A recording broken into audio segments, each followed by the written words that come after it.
Thank you, and I especially want to say thank you to the media for coming today to this press conference. This press conference is sponsored by Judge Kathy Schrader, who is my judge in Gwinnett County. She's a Superior Court judge in the Accountability Court, and she and I have been on this journey, and it's been a wonderful experience for both of us to be able to work on such an important topic. And I especially want to thank the media, because I know it's a holiday weekend and that you took extra time, and I know you want to get out of here before traffic's bad, and so do we, and we're going to get out of here. That's all anybody thinks about in Atlanta. First of all, I want to say thank you to all the mothers that have come today, and you can look around the room and see all the photographs of their children, and it's not just mothers. We have fathers here, we have boyfriends, we have girlfriends, we have people who have lost their loved one. And I am a state senator from Gwinnett County, but I've lost a loved one too. I lost my son, and that's why this issue resonates. I know what the grief process is like, but I also know that despite everything you go through in that deep grief process, that the most important thing you can do is to turn that grief into something better. And that's exactly what I've done in my son's memory, and that's exactly what folks here are doing. The purpose of the news conference today is to put a face with an epidemic. We are in the throes, literally. We knew the door was knocking. We knew that substance abuse and the opioid epidemic was going to migrate from the northern states and from Vermont, Maine, Kentucky, Ohio. And we knew that eventually that it would be here. And sure enough, it's here. It's not as strong as some other states. I understand that Florida, which is a double population of the state of Georgia, but I understand that it's finally here in the South. And our goal with Judge Schrader, and if you look at the agenda and the run of show today, you see that you have the legislative branch, you have the judicial branch, you have law enforcement, you have the medical community, and you have the federal government, the state government, and the local governments here. So this is an issue that knows no cultural bounds, it knows no ethnicity, it knows no socioeconomic status, it affects everyone. So that's why when I said it's the face of the epidemic, I wanted to make sure that we touched into each one of these particular groups of people. I want to say a special thanks to the federal U.S. Attorney General John Horn, who is our representative here in Atlanta for the Southeast region. He is not here today, but he has sent the other Assistant Attorney General. Jennifer Whitfield is here today. Where's Jennifer? Right here. We want to say thank you to them. We want to say thank you to them for running the heroin and substance abuse task force. Y'all are doing a great job. We appreciate the camaraderie and the sharing of information and the infrastructure development around this issue that you're working with us. We also have Ms. Nellie Miles here, who is going to speak, but we also have the Deputy Director of the GBI, Bain Rich, is here today, and we want to say thank you. I know some of the state departments, I know that Public Health and some of the DBHDD, some of the other folks are here today. We want to say thank you. Thank you for the work that you're doing, and thank you for continuing to work on this important issue for all of us. We have the grassroots here in this room. You are the grassroots, and that is exactly what Judge Schrader and I have been working on, is consolidating people who are interested in this topic and getting that grassroots together. I have to say a special thank you to Commissioner Brenda Fitzgerald, who is working on the planning stages in the Department of Public Health and working on facing the epidemic and planning, and there's some folks that are here that are also doing that. I want to say thank you to them. The most important thing, as we know, is education. That's what we're doing here today on a holiday weekend. Prevention, and most importantly, therapeutic services, and that is exactly what drew Judge Schrader and I together. The most important thing that I do is not write laws. Everyone thinks it is that I write laws, but the most important thing I do is appropriate money. And that is what I am getting ready for in the 2018 session, is to be able to appropriate more money so that we will have the ability and the better abilities to be able to fight this epidemic, so that the pictures you see in the room, there won't be more pictures. And that is our end game, and that is our goal. So with that, I'm going to turn it over to Judge Schrader. The press and the media, the most important thing you're going to hear is not the elected officials, but it's going to be these mothers that are standing right here. I ask you, please have compassion. Some of them have just lost their children just a few weeks ago. They've never spoken in public before. So I appreciate y'all listening to them, and I admire their courage. It's just phenomenal that they have the ability to be able to come here. Judge Schrader. All right, good morning, everyone. How are you?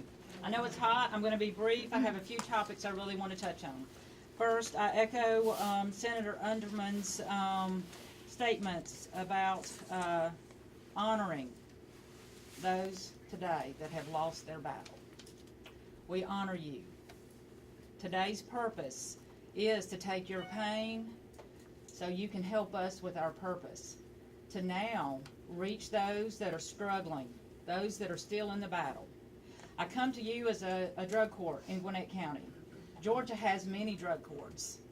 One of the reasons that I wanted to be involved in this is because on May 25th, we had a summit in my community. It was standing room only.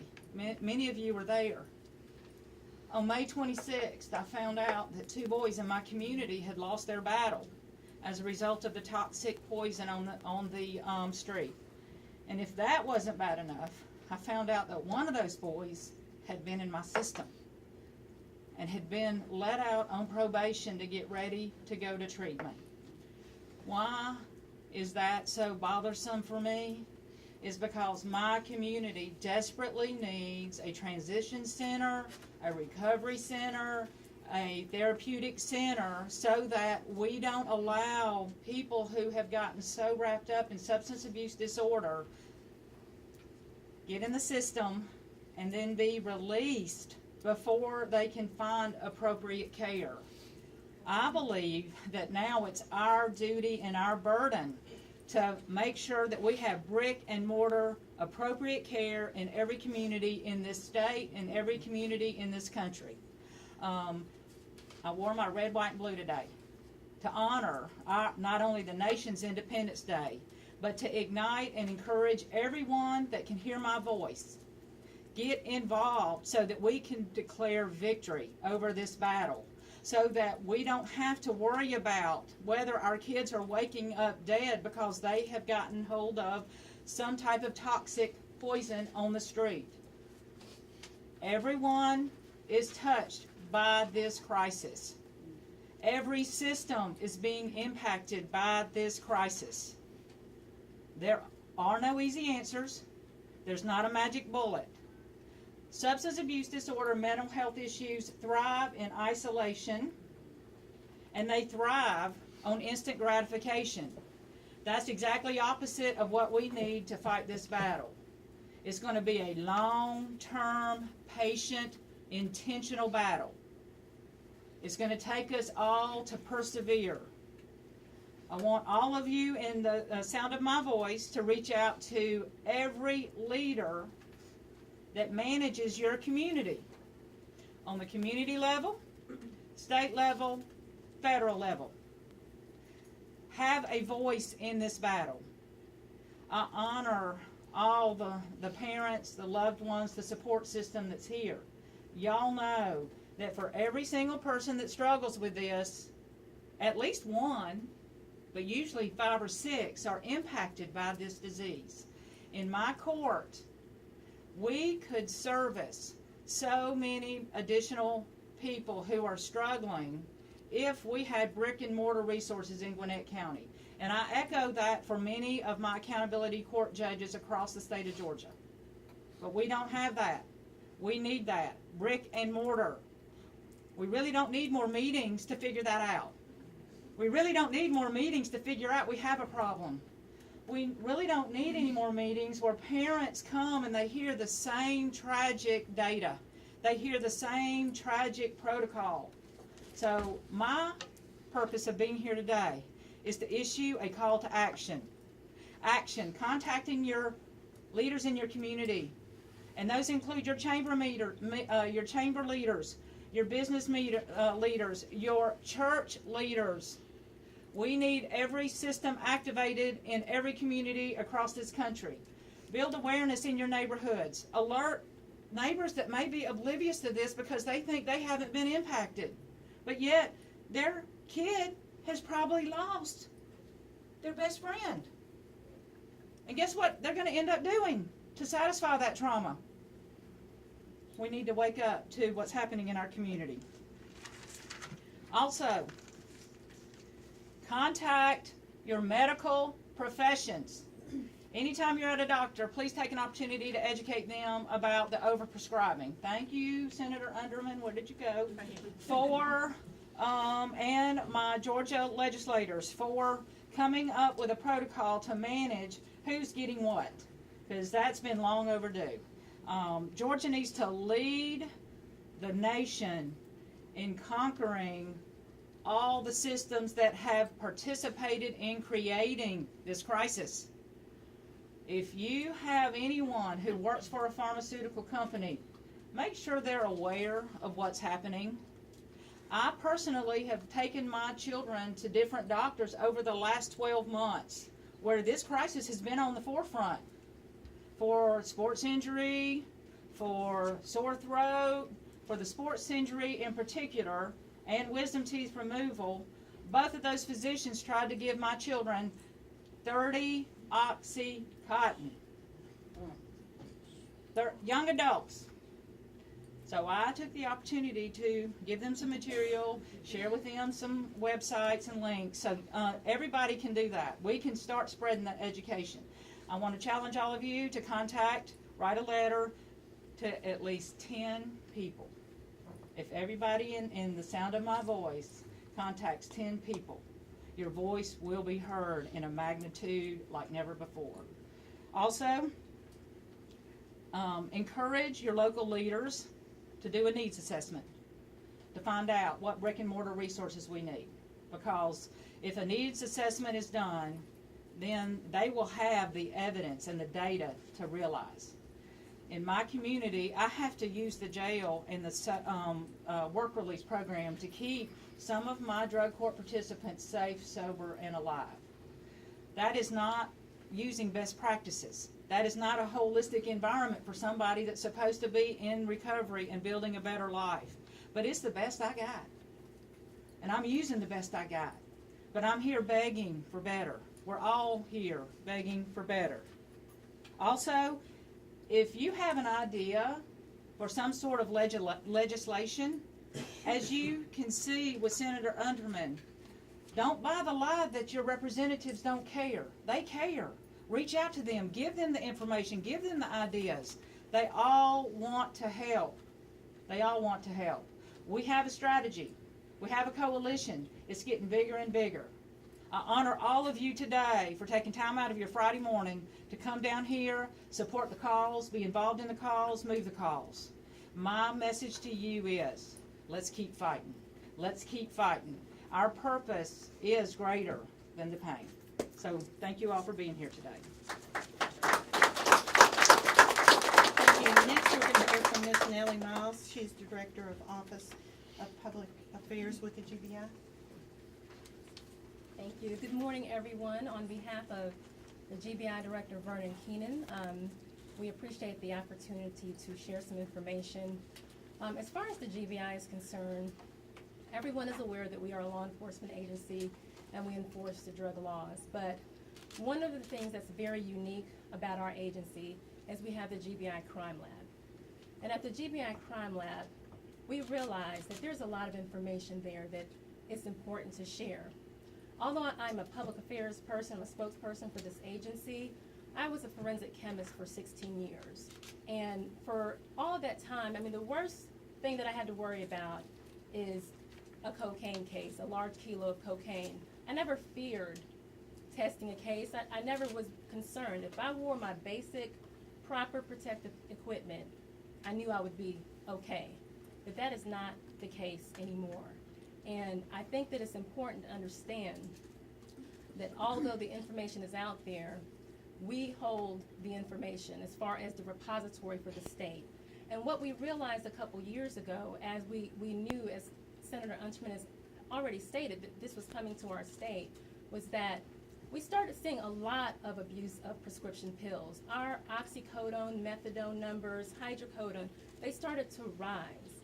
And then over a period of time, we brought attention to that. We noticed heroin was on the comeback. And so we started looking and said, this is interesting, this is an interesting trend. And again, we chart those trends because we don't want to keep the information to ourselves. We want people to know. Even if a law enforcement officer is on the street, nowadays they have no idea what they're buying that's coming into the crime lab.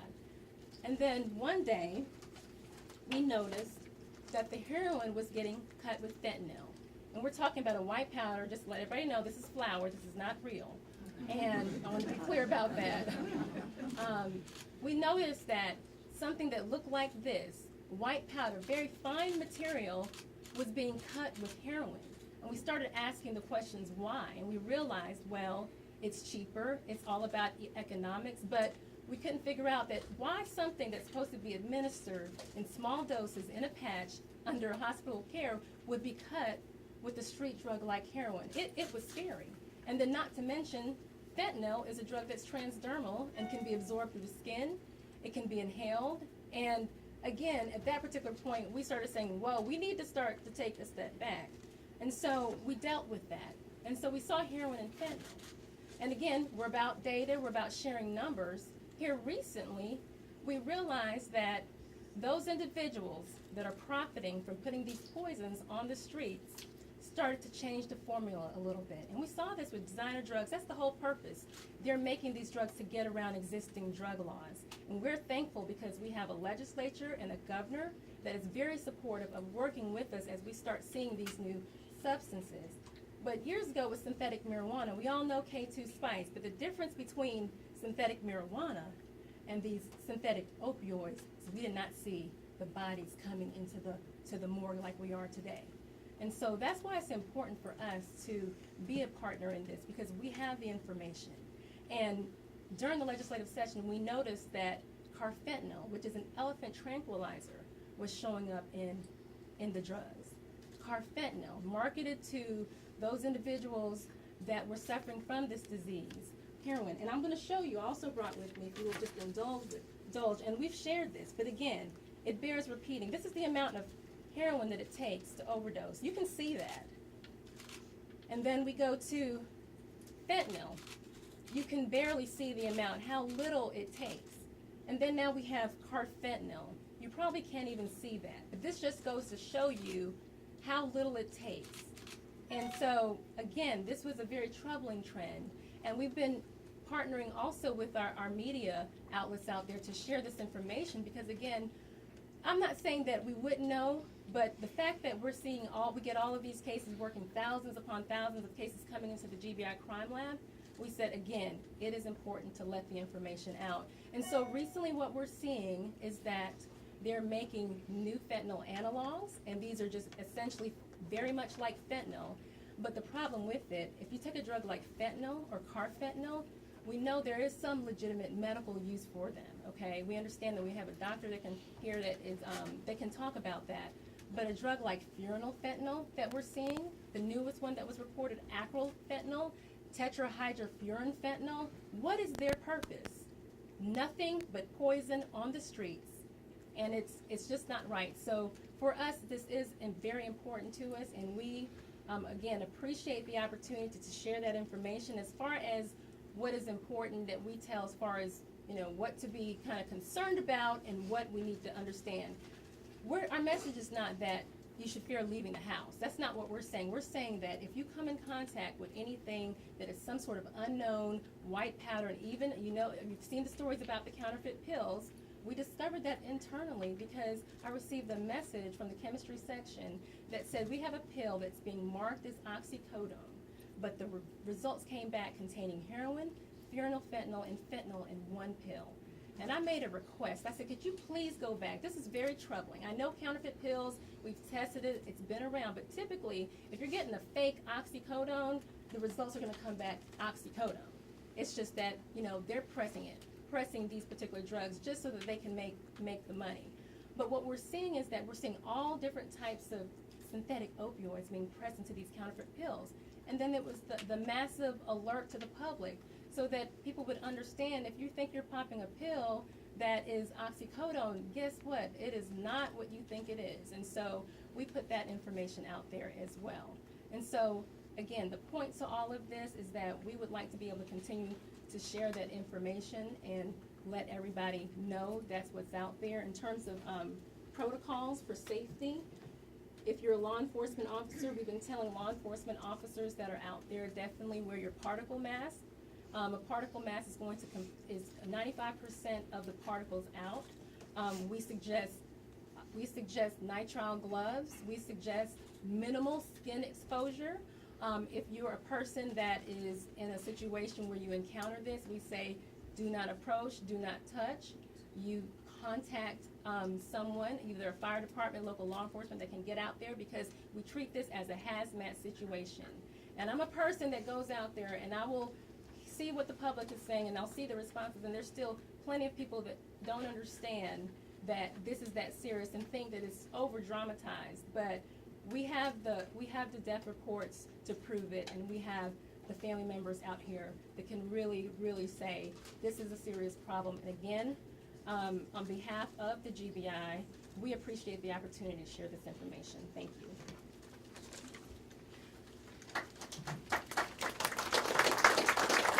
Thank you, Ms. Miles. Next on the agenda, we have three different mothers who are here to put that face with the epidemic. And first of all, I have Robin Cardiges, who most of the media already knows. You saw her at the Capitol many times, and she's the first of the lobbyist mothers that came to the Capitol. And fortunately for us, she is leading the other mothers now and leading the charge. Robin?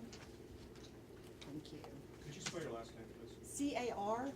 Cardiges. Robin like the bird. This is my son, my beautiful son, Stephen Cardiges, who we got a knock on the door late a Sunday night. Was the captain of the Snellville Police Department telling us that our son was DOE at Eastside Medical Center. He passed on August the 12th, 2012. He was with a group of other individuals who were afraid to call 911. When they finally got a first responder there, they did not have the antidote naloxone. And many people in my community reached out to me and told me similar stories that no one was talking about. I thought he was an outlier, but I realized it was an epidemic. So I reached out to Senator Renee Unterman. I thought we need a law. And I met up with another individual, I don't think she's in the room right now, Robin Elliott, who also lost her son, who had reached out to Representative Sharon Cooper. And we teamed up with a lot of other courageous parents who were willing to tell the story, and we were the lobby moms. We told the story in the elevators, we stood at the door, we told anybody that we could talk to about this story, and we needed a law passed. So on April the 14th, 2004, Governor Nathan Deal signed the 911 Medical Amnesty Naloxone Access Law. He inked it, so it was done. It wasn't just passed. 2014, excuse me.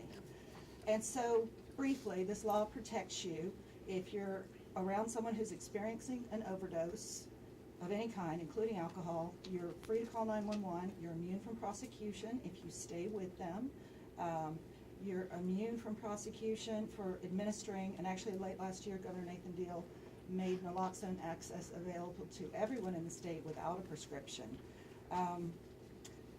That's the brief synopsis of it. And we were so happy on April 24th of 2014 that we got this law passed, because it was a lot of effort telling this painful story again and again and again. And then within days of that, we learned of a fatal opioid overdose. And we got together and we realized that we've got a lot more work to do. So we formed Georgia Overdose Prevention, and we partnered with the Atlanta Harm Reduction Coalition, and we talk to anybody who wants to hear us. We educate them about the law. We talk to universities, to church groups, to civic leaders, to students. Now we're moving down in the age group. But so far, as of last month, we've distributed over 3,500 kits. Anyone who wants a naloxone kit can contact us at Georgia Overdose Prevention, and there's folks all over the state who will meet you and train you and equip you. We've had reported 649 reversals, and I want you to know that that's not always reported. For us, when we give a kit, we ask that they let us know when they've used it so that we can make sure that they have additional naloxone, and also that we can keep up with the numbers. And I know this number is very underreported, but as of last month, it was 495 reversals with our kits. And law enforcement is now carrying, many law enforcement organizations are now carrying, and the number last month was 154 reversals. So, shout from the rooftops, tell everyone, don't call, don't run, call 911. Thank you.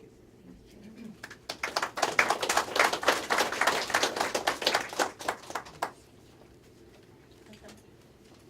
Both of y'all come up here. We'll be together. How about that? Good morning, my name is Kathy Abraham. This is my son Joseph, and 5 weeks ago this morning, we found him at home after an overdose. We believe was from probably this much, something was in some heroin. So needless to say, it's been a very difficult 5 weeks. Within those 5 weeks, we are trying to educate people as much as we can through our grief. On May 25th, I was actually at the summit with Judge Schrader and Senator Unterman, trying to educate myself as a parent about the dangers of addiction and drug use.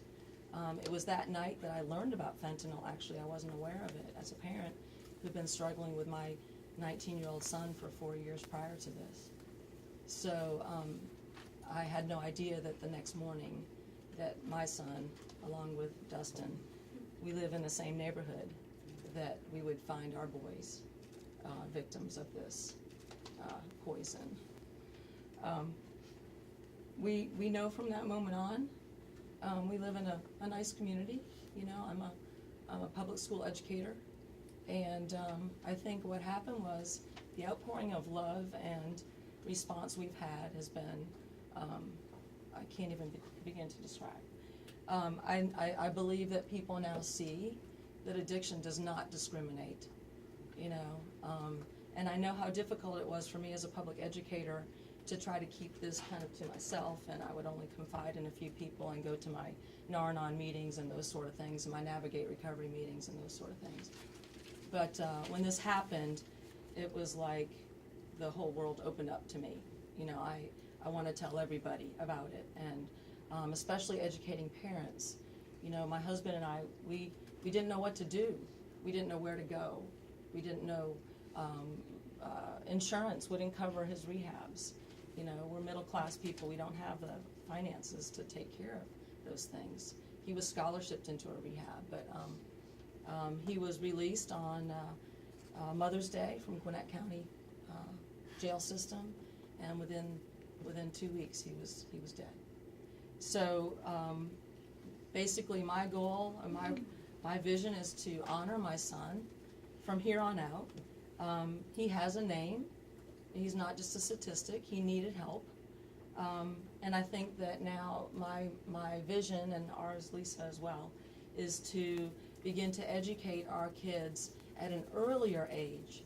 You know, I know Joseph probably, from what I can gather, probably started, he got his wisdom teeth out, as Judge Schrader mentioned, and he seemed to like the effect of the medication on the pain that he had from the wisdom teeth. But I think that our goal is to start reaching our students and our kids at a younger age, even in 4th grade, 5th grade, give them kind of an overview, and then really hit home in middle school. And I don't know that our school systems are doing that. I don't know that we're covering it like we need to, and speaking to other students and other parents, I'm not sure that we're getting that message out. I know as a parent that I was not aware of this at all, even though my son was dealing with addiction and was, you know, getting some help, but, and anyway, I think the education piece is really important, so with that, I'll let Lisa step forward. My name is Lisa Manning, and that's my son Dustin. Sorry. To piggyback off of Kathy, 5 weeks ago this morning, same thing. My husband walked in and was getting Dustin up to go to work, and he was already dead. He'd been in rehab. In fact, I worked for the rehab place that he was in, and I work with these addicts day in and day out. Look at these guys. They don't look like your typical stigma addicts. None of these ladies and gentlemen that these people are holding in their pictures are loved ones. None of those people look like your stigma of an addict. That's what we need to change. We need to change the fact that they are not your homeless, your low income, you know, your low life, uneducated people. These boys were outstanding citizens. They had an amazing group of support system. I homeschooled my kids up until they were all in high school. So, and I did that because I was worried about the bullying incidents, not the drugs. I had no clue about drugs. I thought I was hip. I thought I knew all about Twitter and Facebook and social media. I wasn't, obviously. And I don't blame myself for any of this. This was not any of our blames. I hope you parents understand that. That is not your fault that your loved one is gone. I think that's important to realize that it's an addiction and it's a disease. And people will argue and say but it's not their choice. I disagree. I work in an addiction recovery center. It is not their choice. It's whatever triggers in the brain. It's a chemical makeup, and you can take a drink or a drug and say, I don't want to do it anymore. They can't. It's their livelihood. It's how they survive, and they can't turn it off.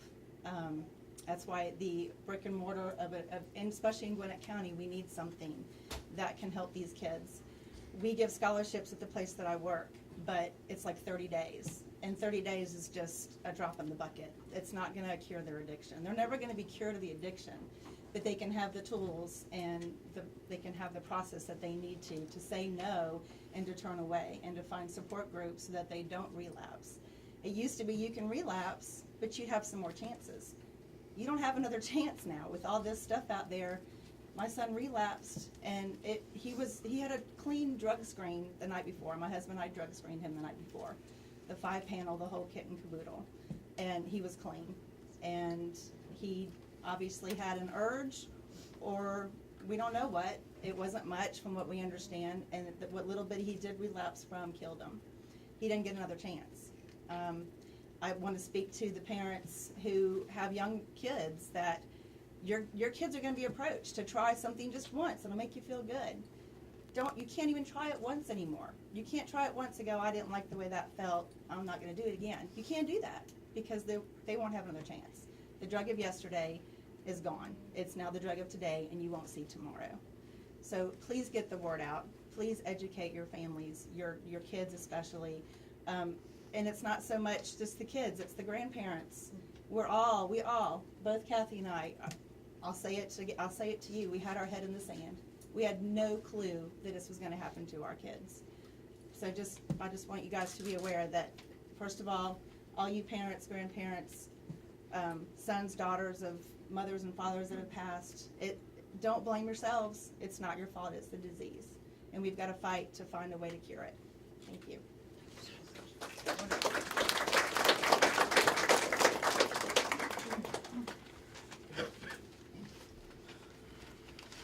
Oftentimes when I've been working on this issue for the past 3 years now, there's been a misnomer that I run across repeatedly, and it's the fact that when you talk about drug overdoses, that people immediately think of children, they think of the 25-year-old male, but it's not that. When you look at the state statistics on overdoses, a lot of it is people my age. I'm 63 years old. It's baby boomers. And one of the things that we have here is from the medical community, Dr. Chris Hendry. And he fortunately drove up from Macon, Georgia, and we appreciate Dr. Hendry. He is the Chief Medical Officer at Navicent Health. Another thing that happens in the metro Atlanta area, we forget about South Georgia. We forget about rural Georgia. This hit the headlines in North Georgia and metro Atlanta a couple of weeks ago, but then it kind of evaporates. So I think it's crucial that we remember that this is the whole state of Georgia. It's not just metropolitan Atlanta. Dr. Hendry, thank you for coming up and giving us a briefing. Thank y'all for having me. As everybody's aware, this is an epidemic that's all across the nation. It affects all demographics. It doesn't just affect lower socioeconomic classes. It affects everyone. It doesn't just affect metropolitan areas.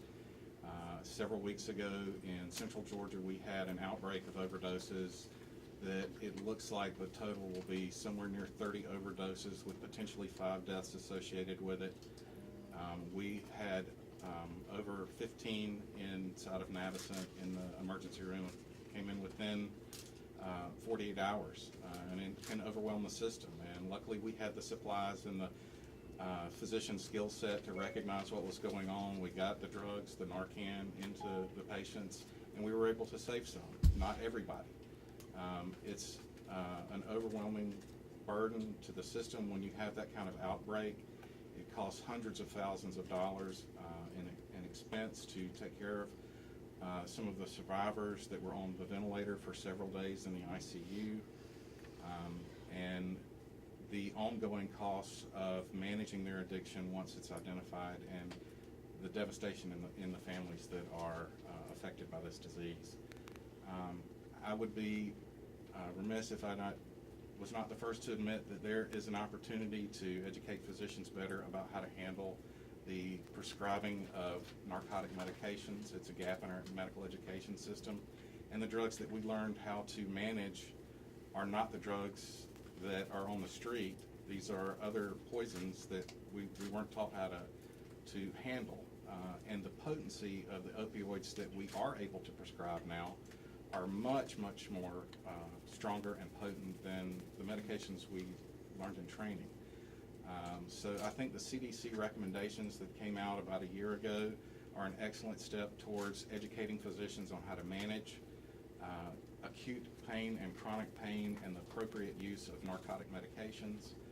And this is an ongoing effort to educate the physicians and the medical community on how to use these medications. As you heard before, some of them have good uses, but they have to be done under the appropriate supervision and in the right setting. Unfortunately, the cottage industry that's grown up out in the street developing these imitation knockoff tablets has taken root, and you're ending up having to now contend with not only people who, through no fault of their own, became addicted because of taking a prescription that was given to them. You also now have the opportunity where people are seeking these drugs out for the same euphoric effects that heroin produced. And so you have two populations that have to be addressed, and you now have two areas. The bill that's been passed, and which is excellent in managing how prescriptions are done, and having physicians go back and see the list of medications that people are on before you prescribe anything, is excellent, but we still need to not forget that now this is in the street, and law enforcement will have to figure a way to address that as well. I thank you for your time and allowing me to speak, and my heart goes out to you.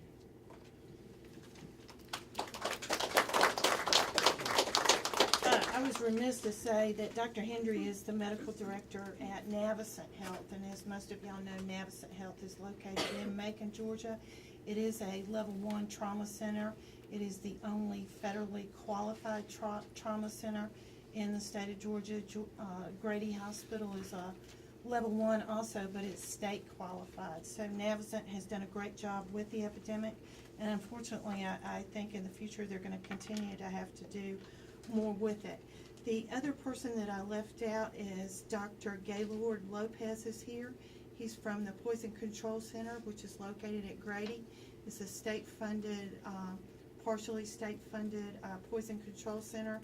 They do a Herculean task with their 1-800 number for all residents of the state of Georgia, and we appreciate what they've done in the past and what they'll do in the future.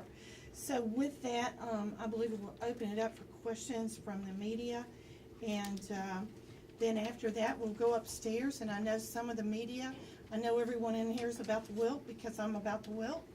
But if the media would go upstairs, that room is very cool. It's the conference room upstairs. And I think you'll have a better interview and the people will feel better. And you'll have access to all of these different families. So with that, does the media have any I just have a questions? question of Joseph and Dustin's ages. Okay. Joseph was 19. Dustin was 18, Thank you. Where did they live? Lawrenceville. What did they decide that the drug was, and what was it, which, We don't know yet. The toxicology reports haven't come back. do you feel like fentanyl was part of whatever it was? 99.9% positive. We do. Yeah. The amount that was found in the papers that they advertised in the media release was supposedly very, very, Very very little. small. You know, one of the things, Sandra, that I think we're going to anticipate in the next session is additional money in the budget. As you recall, this past session, we had to add additional money for Vernon Keenan, for the GBI, for the morgue. And he came to me and said, Renee, you know, it's incredible. When I come to work, I look outside my window and I can see 20 hearses waiting for us to open up the morgue on Panthersville Road. And so we had to put additional money in the budget to increase capacity at the morgue.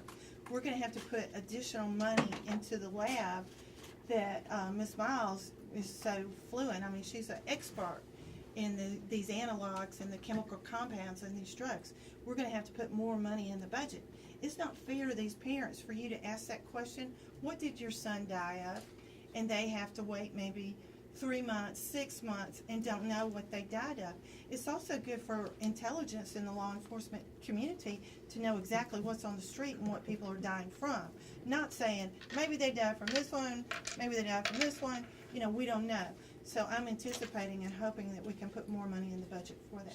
Senator, if you Unterman. could discuss briefly the specific legislative initiatives you and others are going Yes. to take to battle this. Yes, we are just in the throes of beginning to look and having study committees and looking, and I'm listening to the grassroots to see what we feel like needs to come forward. One of the things that I've heard about that I think is just unbelievable, I spent years and years and years working on child sex trafficking. This crime that I'm hearing about now is just as egregious as child sex trafficking, and it is the trafficking of addicted individuals, is brokering individuals. Individuals that come, they're headhunters, they may go to a shelter, like the Pine Street Shelter. Go down there and look for someone who has substance abuse. They hand them a ticket and say, would you like to get some treatment? Would you like to get off drugs? We will buy you a ticket on Delta Airlines and we will take you to a location where you can get treatment. And unfortunately, this has become pervasive. It's capitalization and victimization of addicted individuals. And to me, that is the worst crime. It needs to have a higher penalty. The state of Georgia, and I have the copy of, the state of Florida had to write a law this year against brokering of patients, of addicted individuals. Now, how sad is that our society has sunk to that level? And I'm going to copy that law because it's very well written. And what happens, they go to states that have good reimbursement schemes, whether it's Florida or California, and they pick them up and they take them there and they get a headhunter's fee. That's the type law. The other thing that I'm very interested in is the insurance reimbursement. And when you have an epidemic, people capitalize, corporations capitalize on it, and they can make more money. And it's the billing of services, because I've had lots of family members tell me that they're overbilled, they're overcharged. The insurance companies, now the family, this is private insurance. So we need to make sure that this unscrupulous type, if you would have told me 3 years ago I'd be writing a law about the brokering of addicted individuals, I'd say you're crazy.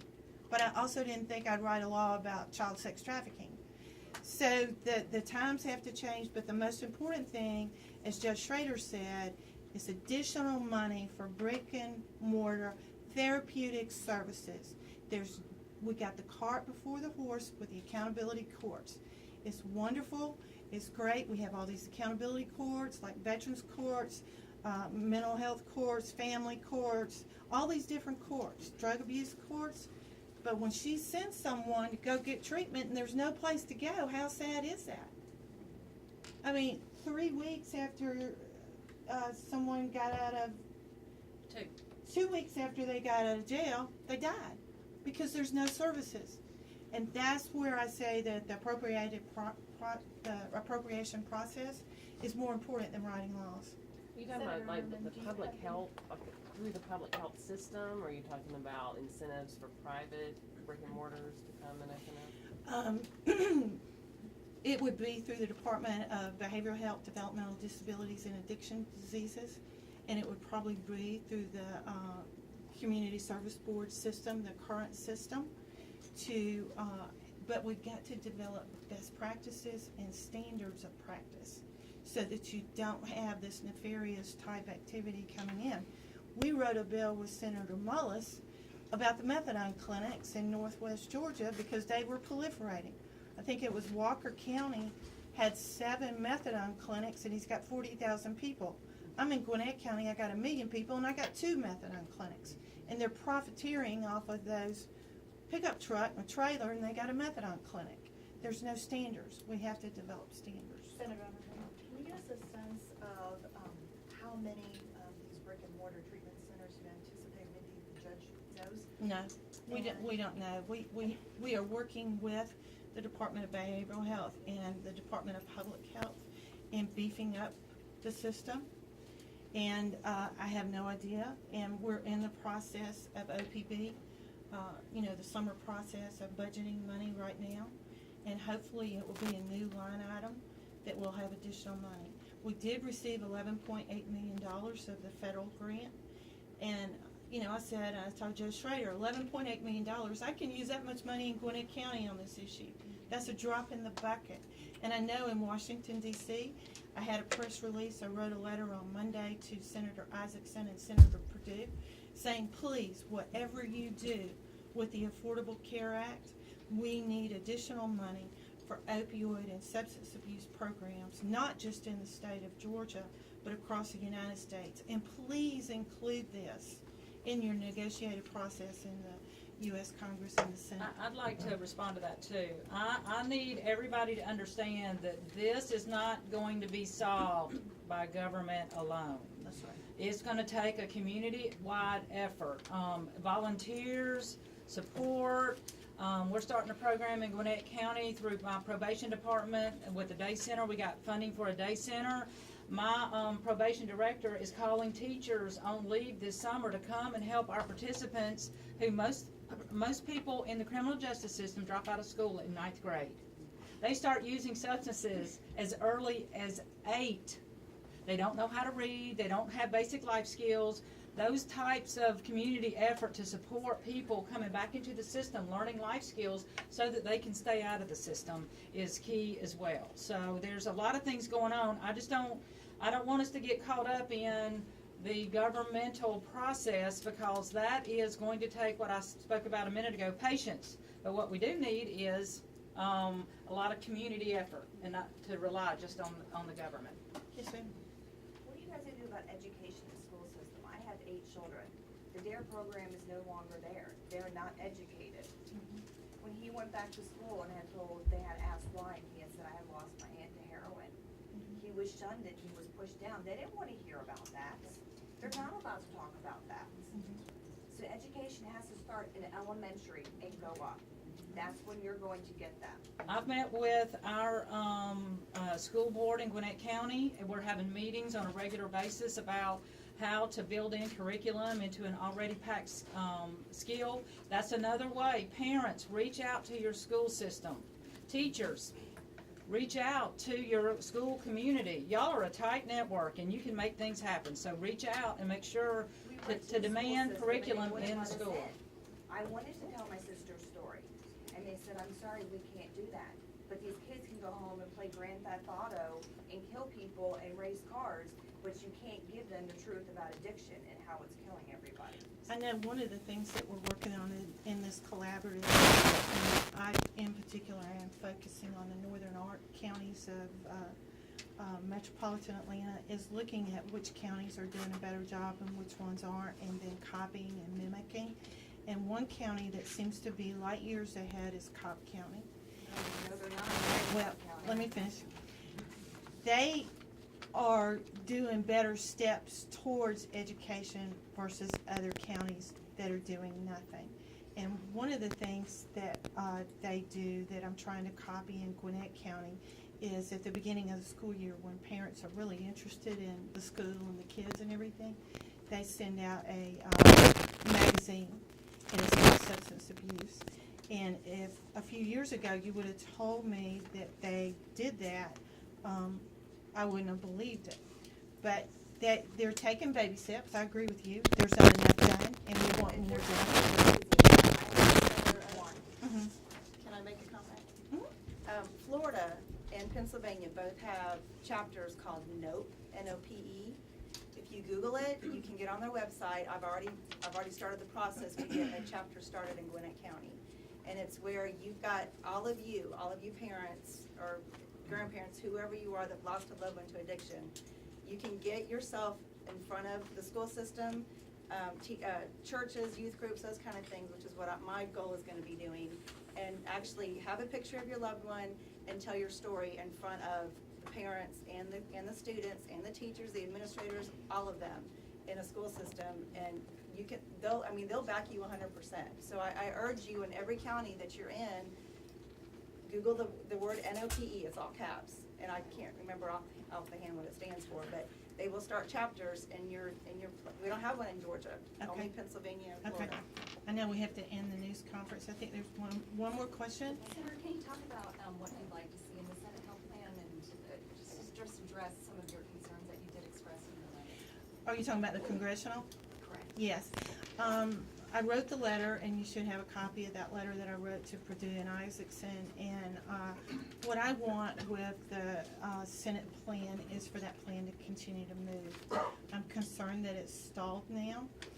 I am glad that they're negotiating, and I go through that process too. It's the carrot and the stick. If I give you this, will you vote for that?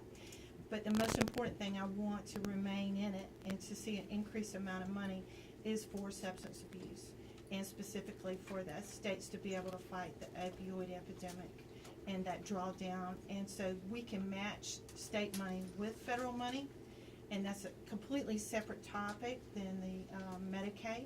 The thing that concerns me about Medicaid and cutting the Medicaid budget is that it then becomes uncompensated care. It becomes 100% state dollars.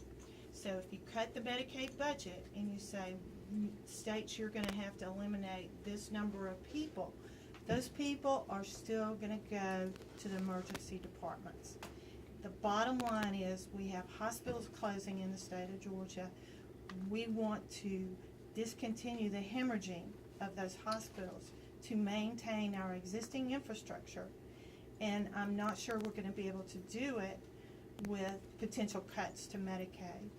And the other thing I think, and I'll get off my soapbox about Medicaid, is we are a non-expansion state. I think we should be rewarded because we are one of the lowest per capita Medicaid reimbursement rates in the nation. I think we should be congratulated. We've saved a lot of federal money. And instead of punishing us and taking away money from us, we should be rewarded. And I believe that's what the governor said day before yesterday when he was interviewed. No, we have to go upstairs. So with that, is there any other questions from, I'm sorry. That's okay.